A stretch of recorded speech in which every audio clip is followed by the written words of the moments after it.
High to all. ఈరోజు చామగడ్డ పులుసు చేస్తున్నాను. అది ఏ విధంగా చేయాలో చూపిస్తాను చూడండి. ముందుగా ఈ చామగడ్డని ఇట్లా ఉడికించుకొని పక్కకు పెట్టుకోవాలి.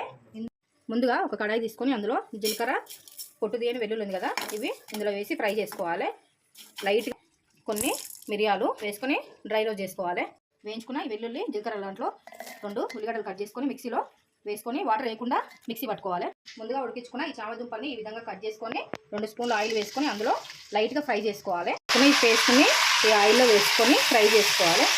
ఈ మసాలా పేస్ట్ మంచి ఆయిల్లో ఫ్రై అయింది కదా, ఇందులో 1 టేబుల్ స్పూన్ పసుపు, 2 స్పూన్ల కారం వేసుకొని ఉప్పు వేసుకొని మంచిగా ఫ్రై చేసుకోవాలి. ఈ మసాలా పేస్ట్లో 2 సన్నగా కట్ చేసుకున్న టమాటా ముక్కలను వేసుకోవాలి.